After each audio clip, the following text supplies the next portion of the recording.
it faster without having to drill through the skull. There was no anesthesia, and he would just lift up the eye and stick nothing more than an ice pick right into the brain, right under the orbital bone, and then just rake the thing back and forth until he was satisfied that he had caused enough disruption of brain tissue, and then pull it out. Freeman traveled the country in his lobotomobile, hacking apart his patients' brains on stage, or sometimes right there in the vehicle. And he would pull up and offer lobotomies to people, get referrals from the local doctors, or sometimes people didn't even go through doctors. They'd go right to the lobotomobile, and he would just do the brain-damaging procedure right there. By the time his surgical privileges were revoked after his last patient died on the operating table, Freeman had performed or supervised over 3,500 lobotomies, more than 25% of which, by his own admission, left his patients in a vegetative state. They lobotomized 1 million people in the 40s and the 50s and beginning of the 60s until they came to the conclusion that this was a destructive treatment. But though the stories of miraculous cures were soon exposed as brain-damaging frauds, psychiatrists kept one step ahead, inventing new forms of psychosurgery, passed off as medical advances. I completely shuddered from head to toe.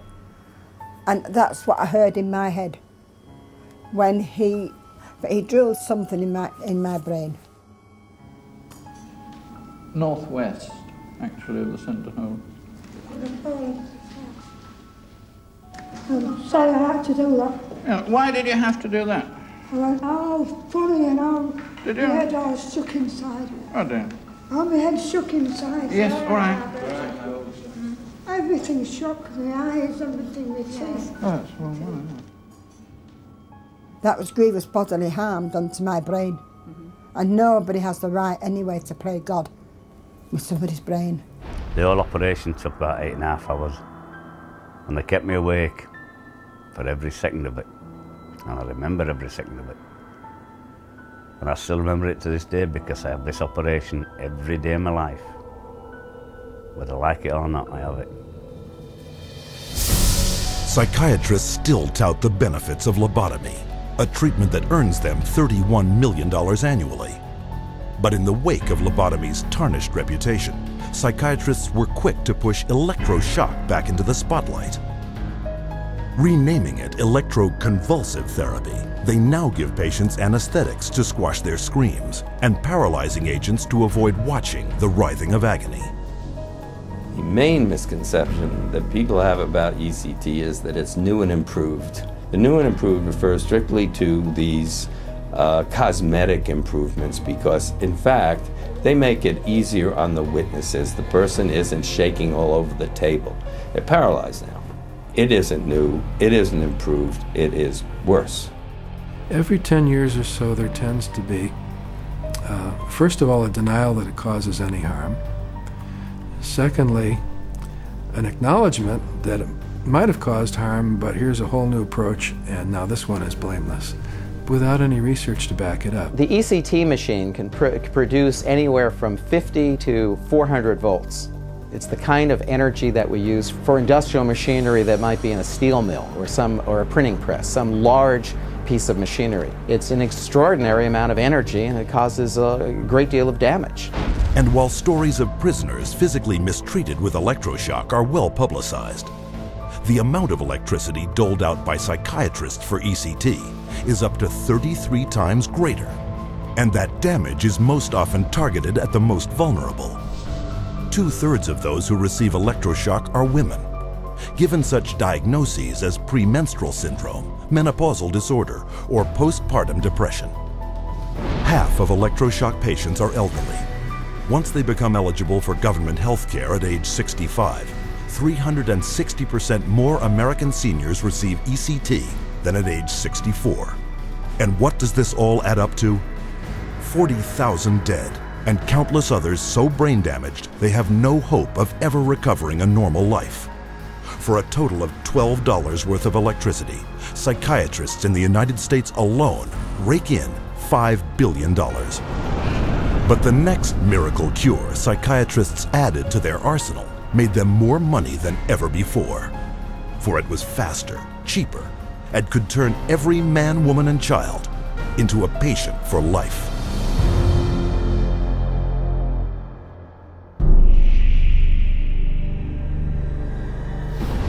By the early 1950s, psychiatrists discovered their next miracle cure.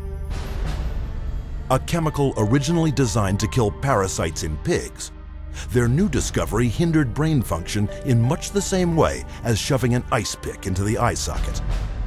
It was an old treatment in a new disguise.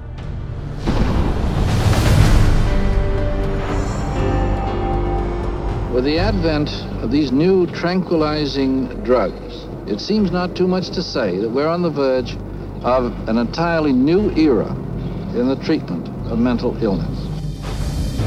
Dubbing it a chemical lobotomy, Canadian psychiatrist Heinz Lehmann described Thorazine as a simple, easy-to-take pill with the same effects as psychosurgery, but without the mess. Thorazine provided psychiatry with the entry into mainstream medicine. It had its magic bullet. If I'm a psychiatrist and I have to spend an hour talking to someone in psychotherapy, there's only so much I can charge for that hour.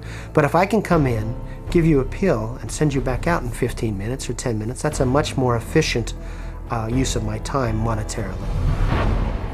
What psychiatrists didn't tell the public was that Thorazine caused a crippling neurological condition known as tardive dyskinesia. And that's a neurological syndrome where you have muscle twitches, abnormal jerks, which are uncontrolled, and they either last for a long time or sometimes they're permanent. So that's very clear, very well recognized, long-term or permanent brain damage from these medications.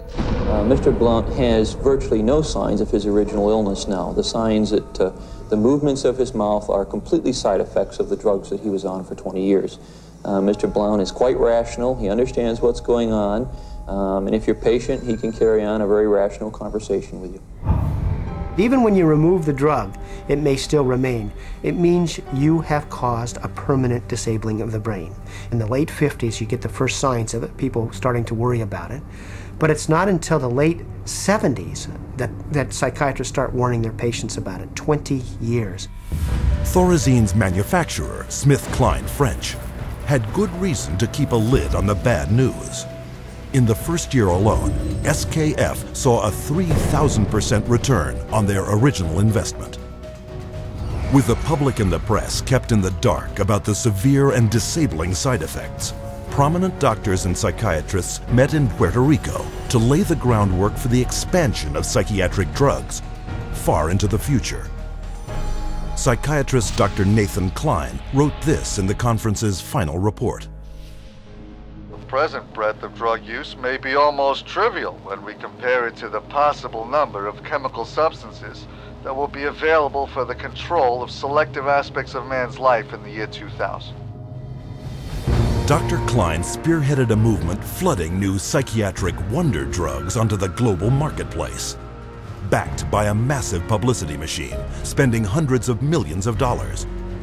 Psychiatry was now an industry of drug pushers. By 1970, the American Psychiatric Association was so dependent on drug company money that 30% of its annual budget came from pharmaceutical advertisements in its official journals. So we had money flowing to trade organizations, we had money flowing to the doctors, and to their